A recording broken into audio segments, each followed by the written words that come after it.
ಬಾತುಗೋಳಿ ಹುಡುಗಿ ಕತೆ. ಒಂದಾನೊಂದು ಕಾಲದಲ್ಲಿ ಘನ ದೇಶದ ಅರಸ ಅಸುನೀಗಿದ. ಅರಸಿ ಹಾಗೂ ಅರಸು ಕುವರಿ ತಬ್ಬಲಿಯಾದರು. ಓರ್ವ ದೇವತೆ ಇದ್ದಳು.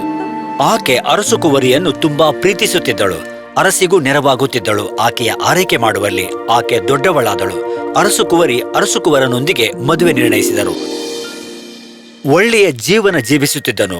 ಮದುವೆಯ ಸಮಯ ಸಮೀಪಿಸಿತು. ಆಕೆ ತನ್ನ ಗಂಡನ ಮನೆಗೆ ಹೋಗುವ ತಯಾರಿಯಲ್ಲಿದ್ದಳು. ತಾಯಿಯು ಎಲ್ಲಾ ದಾಗಿನುಗಳನ್ನು, ಅರಸು ಮನೆ ತಂದ ವಸ್ತ್ರಗಳನ್ನು ಪ್ಯಾಕ್ ಮಾಡುತ್ತಿದ್ದಳು ತನ್ನ ಮಗಳಿಗಾಗಿ. ನನ್ನ ಅಕ್ಕರೆಯ ಮಗಳೇ, ಈಗ ಈ ಒಡವೆ ಹಾಗೂ ಈ ಮೌಲ್ಯದ ಹರಳುಗಳನ್ನು ತೆಗೆದುಕೋ. ಅರಸು ಕುಮಾರನೊಂದಿಗೆ ಸುಖವಾಗಿರು. ಮತ್ತಾಕೆ ಕಾಯುತ್ತಿರುವ ದಾಸಿಯನ್ನು ಆಕೆಯ ಜತೆ ಹೋಗಲು ಹೇಳಿದಳು. ಮತ್ತಾಕೆಯನ್ನು ಮದುಮಗನ ಕೈಗಿತ್ತಳು. ಮತ್ತವರಿಬ್ಬರು 2 ಕುದುರೆಗಳ ಮೇಲೆ ಪ್ರಯಾಣ ಬೆಳೆಸಿದರು. ಈಗ ಅರಸು ಕುವರಿಯ ಕುದುರೆಗೆ ಯಕ್ಷಿಣಿಯ ಕೊಡುಗೆಯಾಗಿತ್ತು. ಮತ್ತದರ ಹೆಸರು ಫಲಾದ. ಅದು ಮಾತಾಡುತ್ತಿತ್ತು ಕೂಡ. ನಿಲ್ಲೋ, ನನಗಿನ್ನೇನೋ ಕೊಡಬೇಕಾಗಿದೆ ನಿನಗೆ. ಯಕ್ಷಿಣಿ ಕತ್ತರಿಯಿಂದ ಅರಸು ಕುವರಿಯ ಹೆಣೆದ ಜಡಿಯನ್ನು ಕತ್ತರಿಸಿದಳು. ಇದನ್ನು ಜೋಪಾನ ಮಾಡು ಮುದ್ದಿನ ಮಗು. ಇದೊಂದು ಆನಂದಕ್ಕೆ. ಇದು ಹಾದಿಯಲ್ಲಿ ನಿನಗೆ ಕೆಲಸಕ್ಕೆ ಬರುತ್ತದೆ. ಅರಸು ಕುವರಿ ತನ್ನ ತಾಯಿಗೆ ಹಾಗೂ ದೇವತೆಗೆ ಹೋಗಿ ಬರುತ್ತೇನೆ ಎಂದು ಹೇಳಿ ತನ್ನ ತ್ವತ್ತಿನೊಂದಿಗೆ ಕುದುರೆಯ ಫಲಾದ ಸವಾರಿ ಮಾಡುತ್ತಾ ಹೋದಳು. ಎಷ್ಟೋ ತಾಸುಗಳ ಪ್ರಯಾಣದ ನಂತರ ಅರಸು ಕುವರಿಗೆ ಬಾಯಾರಿಕೆಯಾಯಿತು. ತನ್ನ ತ್ವತ್ತಿಗೆ ಹೇಳಿದಳು, ಕುಡಿಯಲು ನೀರು ತೆಗೆದುಕೊಂಡು ಬಾ ಪ್ರಿಯತೊತ್ತೆ. ನಿಮಗೆ ನೀರಡಿಕೆಯಾಗಿದ್ದರೆ ಅರಸು ಕುವರಿ, ನಿಮ್ಮ ಕುದುರೆಯಿಂದ ಇಳಿದು ಬಿಡಿ ಹಾಗೂ ಕೆಳಗೆ ಕುಳಿತು ನೀರನ್ನು ಕುಡಿಯಿರಿ. ನಾನು ನಿಮ್ಮ ತೊತ್ತಲ್ಲ. ಅರಸು ಕುವರಿಗೆ ಚಕಿತವಾಯಿತು. ಕುದುರೆಯಿಂದ ಕೆಳಗಿಳಿದು ನೀರಿಗೆ ಬಾಗಿ ಹಳ್ಳದಲ್ಲಿಯ ನೀರನ್ನು ಕುಡಿದಳು. ಒಮ್ಮೆಲೆ ಮೋಡಿಯ ಕೂದಲು ಜಡೆ ಹೇಳಿತು, ಪಾಪ ಅರಸು ಕುವರಿ, ಕೇವಲ ನಿನ್ನ ತಾಯಿಗೆ ಮಾತ್ರ ಗೊತ್ತಿದೆ. ಆಕೆಯ ಮನಸ್ಸಿಗೆ ನೋವಾಗುತ್ತದೆ. ಆದರೆ ಅರಸು ಕುವರಿ ಕರುಣಾಮಯಿಯಾಗಿದ್ದಳು. ಏನೂ ಹೇಳಲಿಲ್ಲ. ಮತ್ತೆ ಕುದುರೆಯ ಹತ್ತಿದಳು. ಮತ್ತೆ ಕೆಲವು ತಾಸುಗಳ ನಂತರ ಮತ್ತೊಮ್ಮೆ ಆಕೆಗೆ ಬಾಯಾರಿಕೆಯಾಯಿತು. ಅವರು ಹಳ್ಳಕ್ಕೆ ಬಂದಾಗ ಆಕೆ ತನ್ನ ತ್ವತ್ತಿಗೆ ಹೇಳಿದಳು, ಕುಡಿಯಲು ನೀರು ತಾ ಪ್ರಿಯತೊತ್ತೆ. ನಾನು ಮೊದಲೇ ಹೇಳಿದಂತೆ ನೀವೇ ತೆಗೆದುಕೊಳ್ಳಿ. ಮತ್ತೆ ಅರಸು ಕುವರಿ ಕುದುರೆಯಿಂದ ಇಳಿದಳು. ಬಾಗಿ ಹಳ್ಳದಲ್ಲಿಯ ನೀರನ್ನು ಕುಡಿದಳು. ಆಗ ಕೂದಲ ಜಡೆಯು ಹೇಳಿತು, ನಿಮ್ಮ ತಾಯಿಗೆ ಮಾತ್ರ ಗೊತ್ತಿದೆ. ಆಕೆಯ ಮನಸ್ಸು ಒಡೆಯುತ್ತಿದೆ. ತೊತ್ತು ವಿಧೇಯಕಲಲ್ಲ. ಆದರೆ ಹುಷಾರಿಗರು ಅರಸು ಕುವರಿ, ಅಷ್ಟೊಂದು ಬಾಗಬೇಡ. ಓ, ನಾನು ಹಳ್ಳಕ್ಕೆ ಬೀಳುತ್ತಿದ್ದೇನೆ. ಆಕೆಯ ಬೊಕ್ಕಣದಿಂದ ಜಡೆಯು ಬಿದ್ದಿತು. ನೀರಿನಲ್ಲಿ ತೇಲುತ್ತಾ ಹೋಯಿತು. ಆಗ ತೊತ್ತು ಹೇಳಿದಳು, ನೀನೀಗ ಅಧಿಕಾರ ಇಲ್ಲದವಳು. ಇನ್ನು ಮುಂದೆ ನಾನು ಆಜ್ಞೆ ಮಾಡುತ್ತೇನೆ, ನೀನದನ್ನು ಪಾಲಿಸಬೇಕು. ನಿನ್ನ ಉಡುಪನ್ನು ತೆಗೆದುಹಾಕು, ಮತ್ತೆ ನನಗದನ್ನು ಕೊಡು. ನನ್ನ ಉಡುಪನ್ನು ನೀನು ಹಾಕಿಕೋ. ನಾನೀಗ ಅರಸು ಕುವರಿ. ಮತ್ತಿದನ್ನು ಯಾರಿಗಾದರೂ ಹೇಳಿದರೆ ನಿನಗದರ ಅರಿವಾಗುತ್ತದೆ. ತ್ವತ್ತು ಅರಸು ಕುವರಿಯ ವೇಷವನ್ನು ಧರಿಸಿದಳು. ಮತ್ತೆ ಫಲಾದ ಕುದುರೆಯ ಮೇಲೇರಿದಳು. ಮತ್ತೆ ಮದುಮಗಳು ಕೆಟ್ಟ ಕುದುರೆಯ ಮೇಲೆ ಸವಾರಿ ಮಾಡಿದಳು. ಕೊನೆಗೆ ಅವರು ಅರಸನ ಅರಮನೆ ತಲುಪಿದರು. ಅರಸು ಕುವರ ಅವರನ್ನು ನೋಡಲು ಹೋದನು. ಮತ್ತೆ ದಾಸಿಯನ್ನು ತನ್ನ ಮದುಮಗಳೆಂದು ಕರೆದೊಯ್ದನು. ನನ್ನ ಅರಮನೆಗೆ ಸ್ವಾಗತ ನನ್ನ ಪ್ರಿಯ ಅರಸು ಕುವರಿ. ನನಗಿಲ್ಲಿ ಬಂದಿದ್ದಕ್ಕೆ ತುಂಬಾ ಖುಷಿಯಾಗ್ತಿದೆ. ಈ ಹುಡುಗಿ ಯಾರು? ಆಕೆ ನನ್ನ ತೊತ್ತು, ನನ್ನ ಜೊತೆಗಿರುವ ಆಕೆ. ಆದ್ರೆ ನನಗಾಕೆ ಇಷ್ಟ ಇಲ್ಲ. ನನಗೆ ಆಶ್ಚರ್ಯವಾಗ್ತಿದೆ ಅರಸು ಕುವರ. ನಿಮ್ಮ ಬಳಿ ಏನಾದ್ರೂ ಕೆಲಸ ಇದ್ದರೆ ಆಕೆಗೆ? ಒಳ್ಳೆದು. ನನ್ನ ಹತ್ತಿರ ಈಕೆಗೆ ಯಾವ ಕೆಲಸವೂ ಇಲ್ಲ. ಆದ್ರೆ ನನ್ನ ಹತ್ತಿರ ಒಬ್ಬ ಹುಡುಗನಿದ್ದಾನೆ, ಕರಡಿಕೆನಂತ. ಆತ ಬಾತುಗೋಳೆಗಳನ್ನು ನೋಡಿಕೊಳ್ಳುತ್ತಾನೆ. ಆಕೆ ಆತನಿಗೆ ನೆರವಾಗಬಹುದು. ಅರಸು ಕುವರ, ನನಗೆ ಇನ್ನೊಂದು ಸಹಾಯ ಬೇಕು. ದಯವಿಟ್ಟು ಈ ಕುದುರೆಯನ್ನು ನಾನು ಸವಾರಿ ಮಾಡಿದ್ದನ್ನು ಕೊಂದು ಬಿಡು. ನಾನು ಆದಿಯಲ್ಲಿ ಬೀಳುವುಳಿದ್ದೆ ಇದರಿಂದಾಗಿ. ನಿಜವಾಗಿ ದಾಸಿಯು ಫಲಾದ ಕುದುರೆ ಬಗ್ಗೆ ತಿಳಿದಿದ್ದಳು. ಅದು ಮಾತಾಡುತ್ತಿತ್ತು.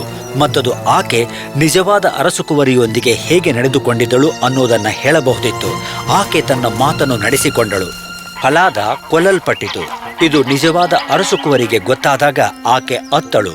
ಮತ್ತೆ ಫಲಾದ ಕತ್ತು ಕತ್ತರಿಸಿದವನಲ್ಲಿ ಬೇಡಿಕೊಂಡಳು, ದಯವಿಟ್ಟು ಕಪ್ಪಾದ ಪಟ್ಟಣದ ದೊಡ್ಡ ಬಾಗಿಲನ್ನು ತೆರೆದಿಡು ಎಂದು.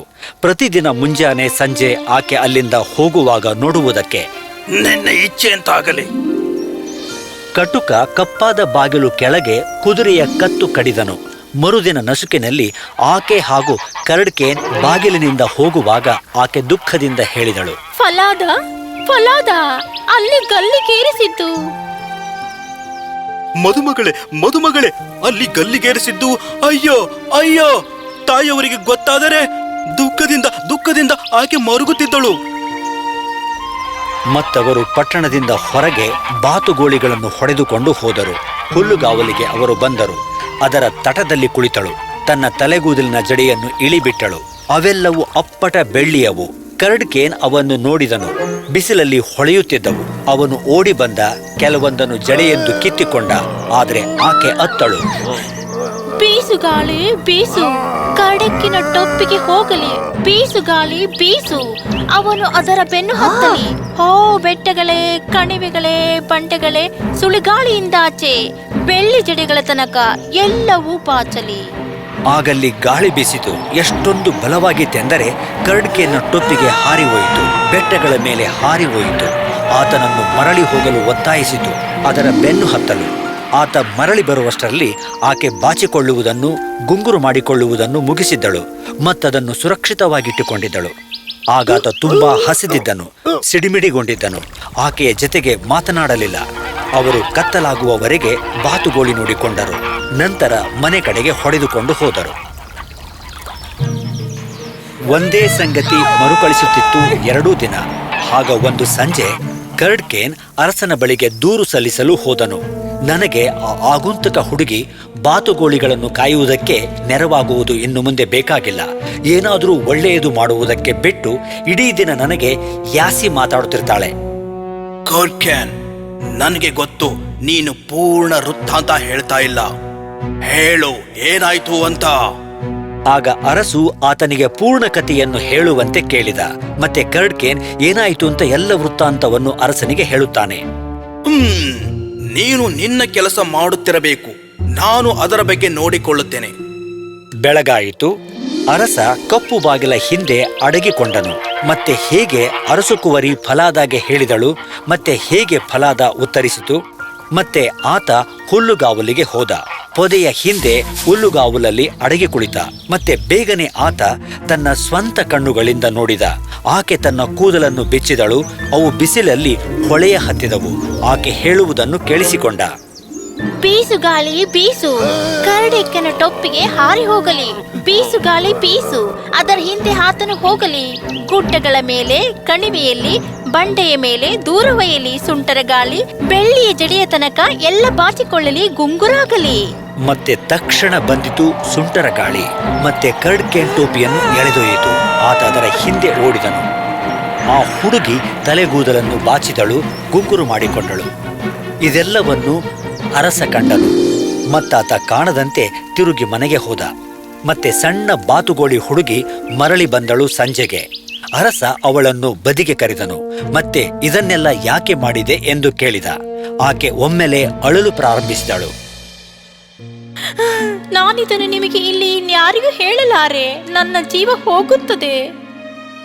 ಆದರೆ ಅರಸ ತುಂಬಾ ಒತ್ತಾಯಿಸಿದನು. ಅದನ್ನು ಅರಸರಿಗೆ ಹೇಳದೆ ಆಕೆಗೆ ಸಮಾಧಾನ ಆಗಲಿಲ್ಲ. ಆರಂಭದಿಂದ ಅಂತ್ಯದ ತನಕ ಒಂದೂ ಬಿಡದೆ ಹೇಳಿದಳು. ಮತ್ತದು ಆಕೆಗೆ ಅದೃಷ್ಟವಾಗಿತ್ತು. ಅದನ್ನಾಕೆ ಹೇಳಿದಳು. ನಿನಗೆ ಯಾವುದೇ ಹಾನಿ ಆಗುವುದಿಲ್ಲ ಅರಸು ಕುವರಿ. ನಿನಗಾದ ತಪ್ಪನ್ನು ನಾನು ಸರಿಪಡಿಸುತ್ತೇನೆ. ನೀನೀಗ ಅರಸು ಕುವರಿಯಂತೆ ಉಡುಪು ಧರಿಸಬೇಕೀಗ.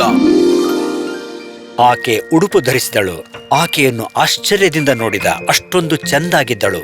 ತನ್ನ ಮಗನನ್ನು ಕರೆದ ಅರಸ ಮತ್ತೆ ಹೇಳಿದನು, ಅರಸಕುವರಿಯನ್ನು ಮದುಮಗಳಾಗಿ ನೀನು ಪಡೆದಿಲ್ಲ. ಆಕೆ ಕೇವಲ ಕಾವಲು ಕಾಯುತ್ತಿರುವ ದಾಸಿಯಷ್ಟೇ. ನಿಜವಾದ ಮದುಮಗಳು ಇಲ್ಲಿದ್ದಾಳೆ ಎಂದನು. ಈಕೆ ನಿನ್ನ ನಿಜವಾದ ಮದುಮಗಳು ಮಗ? ಅಂದ್ರೆ ನಾನು ತುಂಬಾ ಅದೃಷ್ಟವಂತ ಅಪ್ಪ. ಆಗ ಅರಸಕುವರ ಮತ್ತೆ ಒಂದಾದ ತಾನು ನೋಡಿದ ಅಂದವಾದ ಅರಸಕುವರಿಯನ್ನು ಮತ್ತೆ ಹೇಳಿದ. ಆಕೆ ಎಷ್ಟೊಂದು ಸೇವಾಭಾವ, ತಾಳ್ಮೆಯುಳ್ಳವಳೆಂದು ಏನೂ ಮಾತಾಡದೆ ಸುಳ್ಳು ಮದುಮಗಳೊಂದಿಗೆ ಹೋದ. ಅರಸ ಔತಣಕ್ಕೆ ಅಪ್ಪಣೆ ಮಾಡಿದ ಸಭೆಯಲ್ಲಿ, ಇಂದು ಈರುಳು ಸತ್ಯವನ್ನು ಆಚರಿಸೋಣ ಮತ್ತು ಸುಳ್ಳಿಗೆ ದಂಡಿಸೋಣ. ಮದುಮಗನು ಮೇಲೆ ಕುಳಿತನು. ಒಂದು ಕಡೆ ಸುಳ್ಳು ಅರಸಕುವರಿ, ಇನ್ನೊಂದು ಕಡೆ ನಿಜವಾದ ಅರಸಕುವರಿ. ಆದರೆ ಆಕೆ ಯಾರಿಗೂ ಗೊತ್ತಿರಲಿಲ್ಲ. ಆಕೆಯ ಅಂದ ಮಾತ್ರ ಅವರ ಕಣ್ಣು ಕುಕ್ಕುವಂತಿತ್ತು. ಆಕೆಯು ಸಣ್ಣ ಬಾತುಗೋಳಿ ಹುಡುಗಿಯಂತೆ ಕಾಣಲೇ ಇಲ್ಲ. ಆಕೆ ಈಗ ಆಕರ್ಷಕ ಉಡುಪು ಧರಿಸಿದ್ದಳು. ಎಷ್ಟೊಂದು ಧೈರ್ಯ ಆಕೆಗೆ! ಅವರು ಊಟ ಮಧುಪಾನ ಆದ ಮೇಲೆ ಅವರೆಲ್ಲರೂ ಆನಂದದಿಂದ ಇದ್ದರು. ಅರಸ ಎದ್ದು ನಿಂತು ಶಾಂತರಾಗುವಂತೆ ಹೇಳಿದ. ಈ ರಾತ್ರಿಯಲ್ಲಿ ನಾನು ಎಲ್ಲ ಕಥೆಯನ್ನು ಹೇಳುತ್ತೇನೆ, ಎಚ್ಚರಿಕೆಯಿಂದ ಕೇಳಿ. ಆಗಾತ ಆರಂಭಿಸಿದ ಮತ್ತೆ ಅರಸಕುವರಿಯ ಎಲ್ಲ ಕಥೆಯನ್ನು ಹೇಳಿದ. ಮೊದಲಾತ ಎಲ್ಲವನ್ನೂ ಕೇಳಿಸಿಕೊಂಡಿದ್ದಂತೆ ಮತ್ತಾತ ನಿಜವಾದ ಕಾಯುವ ಸೇವಕಿಗೆ ಕೇಳಿದ, ನಿನಗೇನು ಅನಿಸುತ್ತೆ? ಯಾರಾದರೂ ಹೀಗೆ ಮಾಡಿದ್ದರೆ? ಅಂತ ಸುಳ್ಳರಿಗೆ ನೀನೇನು ಮಾಡುತ್ತಿದ್ದೆ? ಏನು ಮಾಡುತ್ತಿದ್ದೆ ಅಂದ್ರೆ ಜೀವನ ಪರ್ಯಂತ ಸೆರೆವಾಸದಲ್ಲಿ ಕೊಳಿಸುತ್ತಿದ್ದೆ. ಆಕೆ ಕಲಾಕಾರಳು ಮತ್ತಾಕೆ ಸ್ವತಃ ನ್ಯಾಯಾಧೀಶಳಂತೆ. ಅಂದ್ರೆ ಹಾಗೆ ಮಾಡೋಣ ಆಕೆಗೆ. ದಾಸಿಯನ್ನು ಆಕೆಯ ಹೇಳಿಕೆಯಂತೆ ದಂಡಿಸಲಾಯಿತು. ನಂತರ ಅರಸುಕುವರ ನಿಜವಾದ ಅರಸುಕುವರಿಯೊಂದಿಗೆ ಮದುವೆಯಾದ. ಆಮೇಲೆ ಆ ರಾಜ್ಯವನ್ನು ಶಾಂತಿಯಿಂದ ನೆಮ್ಮದಿಯಿಂದ ತಮ್ಮ ಜೀವನವಿರುವವರೆಗೆ ಆಳಿದರು. ಮತ್ತೆ ಆ ಒಳ್ಳೆಯ ದೇವತೆ ಬಂದು ಅವರನ್ನು ನೋಡಿದಳು ಮತ್ತೆ ಪ್ರಾಮಾಣಿಕ ಫಲದಾಗೆ ಜೀವ ಬರುವಂತೆ ಮಾಡಿದಳು.